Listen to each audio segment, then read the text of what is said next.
to the comic shop. I'll let you read about Cyclops. I'll have you spending all you got. Cyberfrog is looking hot. Uncle E.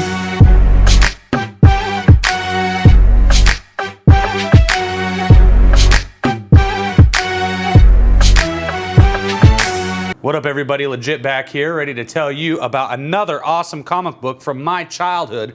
And what's on the agenda today? Bam! The new Fantastic Four. Now, can you beat this cover by Art Adams and Art Thibault? The Gray Hulk, your friendly neighborhood Spider-Man, Wolverine, Ghost Rider. You cannot beat this issue of the Fantastic Four. It's number 348. Let's get right into it. Okay, first of all, you know what I love about this comic? It's not just this Mario and the Princess Bubble Bath and Shampoo advertisement. It's actually this right here. Check it out. Check out how they sum up everything that's happened before this. This is great writing by Walter Simonson. Suffice it to say that the Hulk, Spider-Man, Wolverine, and Ghost Rider have gotten together for a little joyride. We'd like to explain what's happening, but even we aren't sure. So bear with us on this one.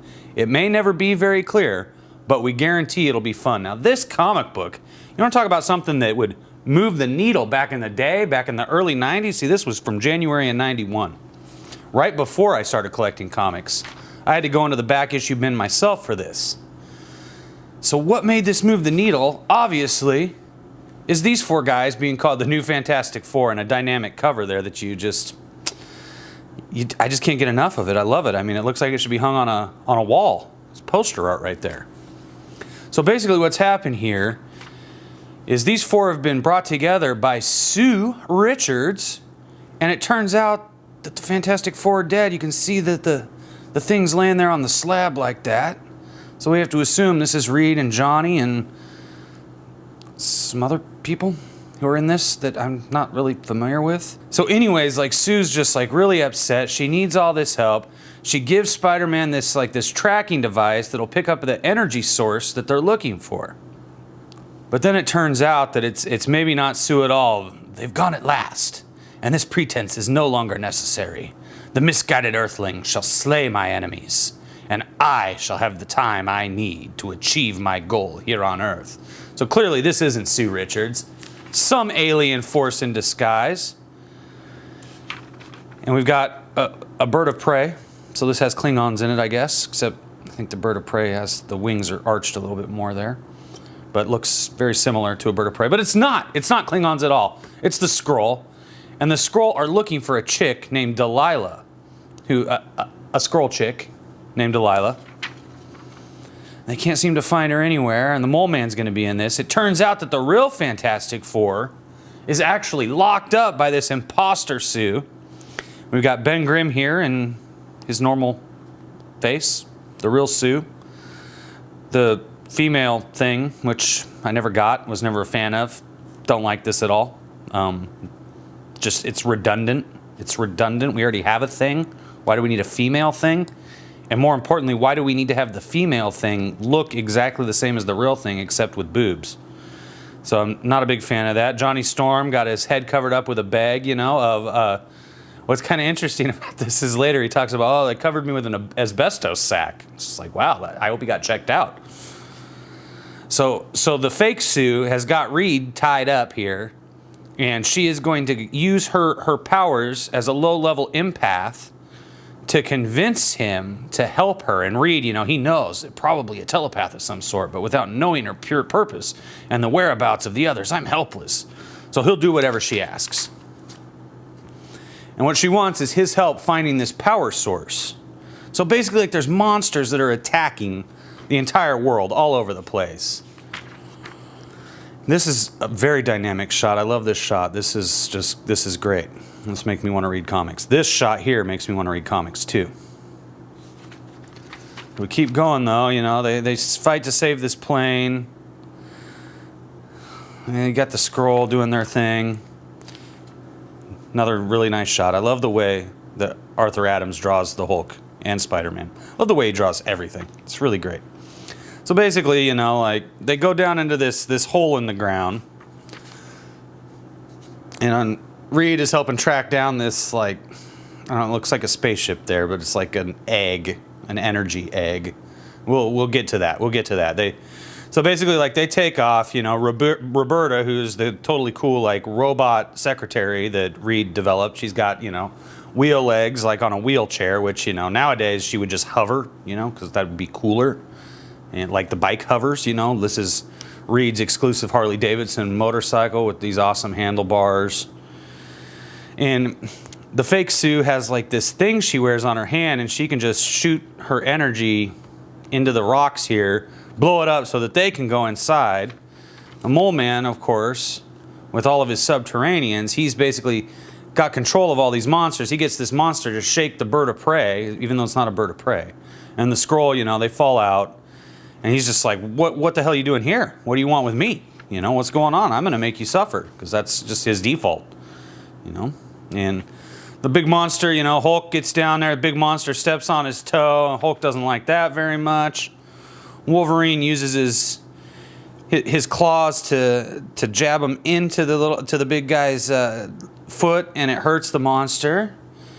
And then you got, you know, the Mole Man's just like, you know, I'm going to send my subterraneans after you. You better tell me what's going on here. Spider-Man is, you know, like, you know, we're looking for aliens, and, you know, there's aliens, and everybody's trying to figure out what's going on. So the Skrull, this is really fun. The Skrull, you know, they're shapeshifters, so they shapeshift into rocks. And Hulk is going to crush this one, you know. They're trying to figure out, like, where'd the Skrull hide themselves. And sure enough, now the Skrull doesn't want anything to do with the Hulk. So, you know, basically it's like, you better tell us what's going on. And the Skrull put up a fight. Ghost Rider's like, no, I'm going to give you the penance stare, so you better talk. So, you know, of course, Skrull Captain's ready to spill his guts.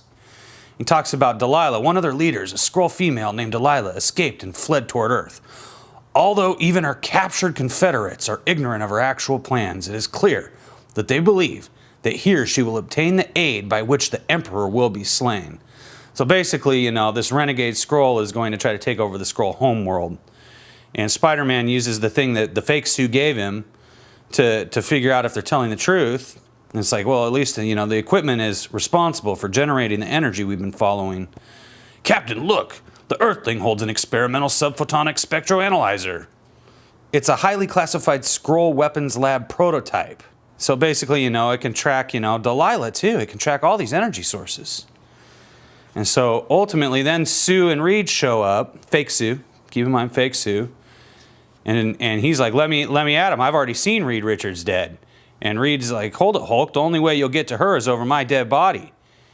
And sure enough, Hulk, you know, no problem seeing as how we already saw Reed Richards' dead body. It looks like you're going to get your wish, you scummy Skrull. Next issue, Egg's got legs. So you know what's... Oh, look at that, the laser scope. That is the laser scope from Konami. Amazing voice-activated firing system for Nintendo. The Nintendo Entertainment System, that is. And then we go right from 348, boom, 349. Featuring the world's most exploitative cameo. And I actually like this cover better than this cover. It just pops better. But anyways, so in this one, you know, the action continues. Egg's got legs, or love conquers all. So basically, the fake Sue like reveals her true form, and she is actually Delilah, a super hot smoking Skrull chick with this great leather jacket. I didn't know they had leather on the Skrull homeworld, but apparently they do, and it accents her very nicely. So basically, you know, the Mole Man is just like, he's just fed up. He wants to kill somebody. He doesn't care who it is. He doesn't care if it's the heroes. He doesn't care if it's the Skrull. Somebody's got to die here today in Mole Man world for invading his subterranean level. So he sends his subterraneans after him, but Ghost Rider uses his flames to save everybody. And so basically, you know, there's some discussion here. Delilah is using her shape-shifting powers to really mess with Reed's mind and really convince him to fall in love with her. And she's, oh, he's mine. I've got him. So Ghost Rider uses his chain, basically. So let me back up here. Hulk, he basically like punches a hole into the side of this mountain underground, and he's like holding up the earth like he's Atlas. And like, how are we going to get out of here? And Ghost Rider's like, no problem. He just whips his chain around, starts drilling a hole in the side of the mountain, which I didn't know Ghost Rider could do. We cut back to the crappy version of the Fantastic Four, and I don't, no comment. Luckily, Franklin shows up and saves all the adults. And Roberta explains like, oh, well, Reed and Sue just left. They're going to, you know, save the world. So you keep going, you get to like this little machine here. They find this machine eventually, which is what Delilah's been looking for. This looks like an egg, right? It's got like all these laser beams shooting into it, shooting around inside of it. And so they've got to work together to get in there. Spidey barely gets in there and turns it off. It opens up, and there you see like the real orb inside. And keep going, keep going. Delilah's just messing with everybody. She turns into MJ to confuse Spider-Man, gets the drop on him with her little wristband thing that shoots the energy, zaps him good. And like the egg ends up in the hands of the big monster, and the monster just falls in love with it like it's its baby. They kind of start feuding over like, whose baby is this? Whose baby is this? And the Skrulls are just like, we want the dang egg. We can't let Delilah have it. So you keep going here, and you know, Reed is absolutely head over heels with the fake Sue, with Delilah, and the real Sue, she's just flabbergasted, cannot believe it. But ultimately, Reed has been duping her the whole time and just, you know, knocks her out cold. Gives a big smooch to his real wife, who he's always loved. It was just a trick. Then Ghost Rider's like, Delilah, you're not going anywhere, and gives her the penance stare. And Delilah just flips her lid and ends up in the fetal position, terrified. She has committed many acts of terror in her life. Now she must live them forever. Get back. Don't let him near. Stand, coward. The bravery of the Skrull shall be unquestioned. And what of us? And Wolverine's like, get out of here. Take her back. It's all yours. And Mole Man, he's, you know, he's still mad because he didn't get to do anything. But ultimately, like, they you know, they come to a compromise. You know, what's going to happen here? You really think you're going to beat us up? We got the whole Fantastic Four, Wolverine, Ghost Rider, the Hulk, me, your friendly neighborhood Spider-Man. So Mole Man, like, rethinks, and he's like, okay, that's cool, that's cool. So basically, this is a great comic book with a great Three Musketeers adventure in the back. And I highly recommend these comics. Go to your local comic shop, get into the back issue bins, and really, I would suggest, if you want a good solid read, go ahead and pick up Fantastic Four, like issue 325 through issue 375. It is a great run. It's the first comic books I actually collected as a series were the Fantastic Four and Wolverine. Thanks to Bob's Comics, you know, Bob hooked me up, told me these are the ones you want, kid. Try these. And so, sure enough, he was right. 348, 349, 350, pick them up. You're going to have a great time. These are comics that would #move the needle back in 1991. And we're going to come back and talk about another awesome Fantastic Four that features the new Fantastic Four. So tell me what your favorite Marvel team-up was when you were reading comics as a kid in the comments below. Don't forget to subscribe. Don't forget to like. If you want to talk to me on Twitter, feel free. I'm at LeftHandLegit. And we'll see you next time, guys.